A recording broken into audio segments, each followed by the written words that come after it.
कौन है बिल्किस बानो? घटना के दिन उनके साथ क्या हुआ? परिवार के 7 लोगों की कैसे हुई हत्या? नमस्कार दोस्तों, विंध्य क्रांति टाइम्स में आपका स्वागत है। हम हाजिर हैं एक खास रिपोर्ट के साथ। गुजरात की चर्चित Bilkis Bano gang rape case में सुप्रीम कोर्ट ने 8 जनवरी को अहम फैसला सुनाते हुए दोषियों की जल्द रिहाई का फैसला रद्द कर दिया। कोर्ट ने याचिका को सुनवाई योग्य माना। सुप्रीम कोर्ट ने कहा कि महिला सम्मान की हकदार है। 3 मार्च 2002 बिल्किस बानो के लिए एक बहुत दर्दनाक और दुखदायी दिन था। 21 साल की बिल्किस बानो का परिवार और उसके 3.5 साल की छोटी सी बच्ची के साथ 15 अन्य सदस्यों को क्रूरता का सामना करना पड़ा। दंगाइयों ने बिल्किस बानो के परिवार के 7 सदस्यों को मौत के घाट उतार दिया।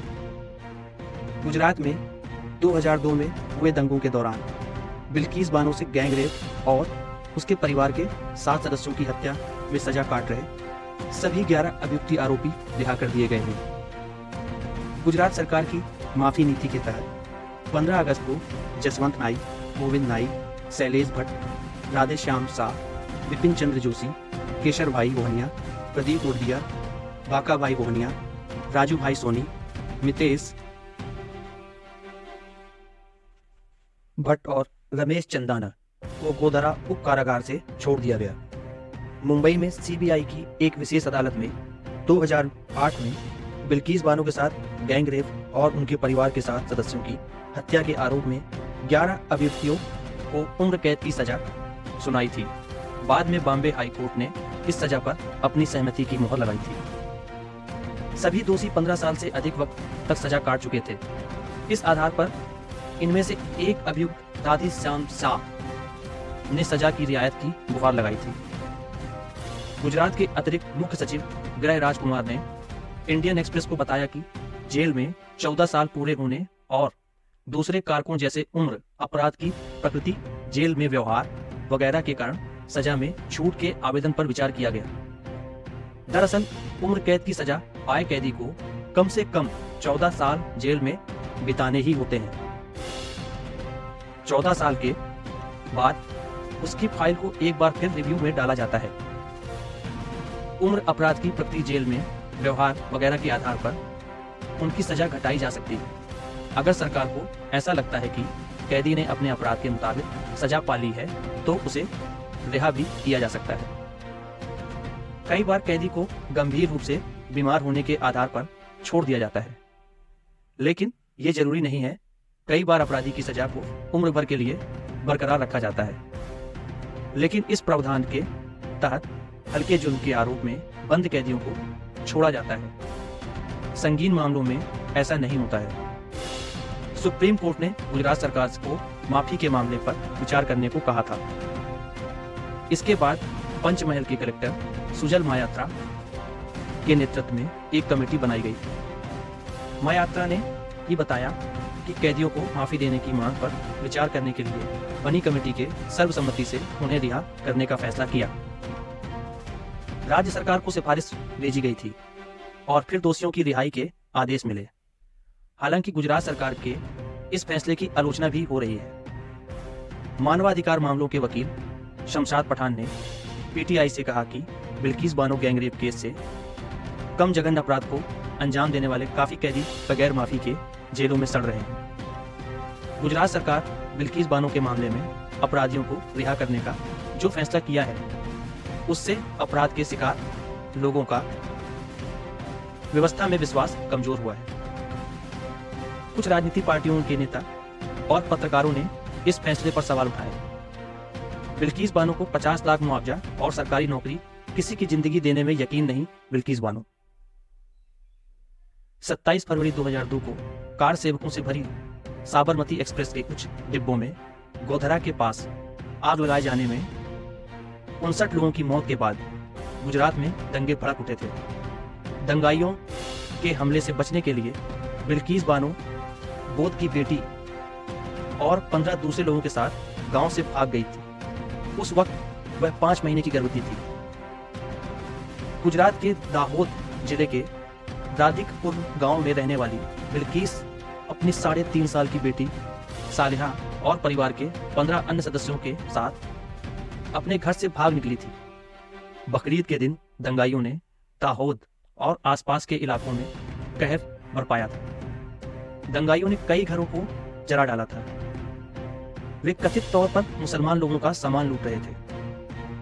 3 मार्च 2002 को बिल्किस का परिवार छप्परवाड़ गांव पहुंचा और खेतों में छिप गया। इस मामले में जो चार्जशीट दायर की गई उसमें कहा गया है कि 12 लोगों समेत 20-30 लोगों ने लाठियों और जंजीरों से बिल्किस और उसके परिवार के लोगों पर हमला कर दिया।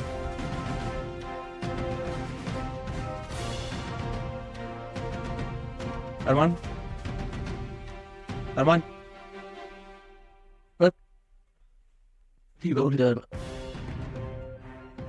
चलिए बिल्किस और 4 महिलाओं को पहले मारा गया और फिर उनके साथ रेप किया गया।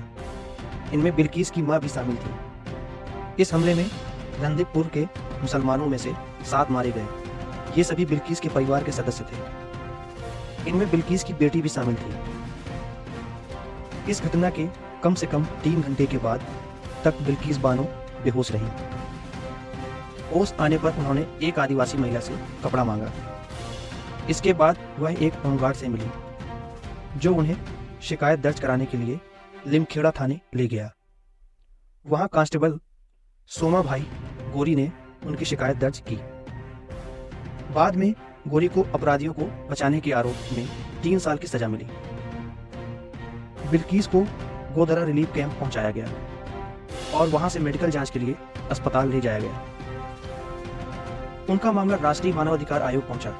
इसके बाद सुप्रीम कोर्ट ने सीबीआई जांच का आदेश दिया।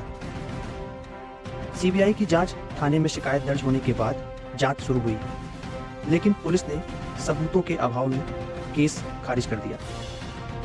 इसके बाद बिल्किस मानवाधिकार आयोग पहुंची और सुप्रीम कोर्ट में याचिका दायर की गई। सुप्रीम कोर्ट ने क्लोजर रिपोर्ट को खारिज कर दिया और सीबीआई को मामले की नए सिरे से जांच करने के आदेश दिया। सीबीआई ने चार्जशीट में 18 लोगों को दोषी पाया था। इनमें 5 पुलिसकर्मी समेत 2 डॉक्टर भी शामिल थे, जिन पर अभियुक्त की मदद करने के लिए सबूतों से छेड़छाड़ का आरोप था। सीबीआई ने कहा कि मारे गए लोगों का पोस्टमार्टम ठीक ढंग से नहीं किया गया ताकि अभियुक्तों को बचाया जा सके। सीबीआई ने केस हाथ में लेने के बाद शवों को कब्रों से निकालने का आदेश दिया।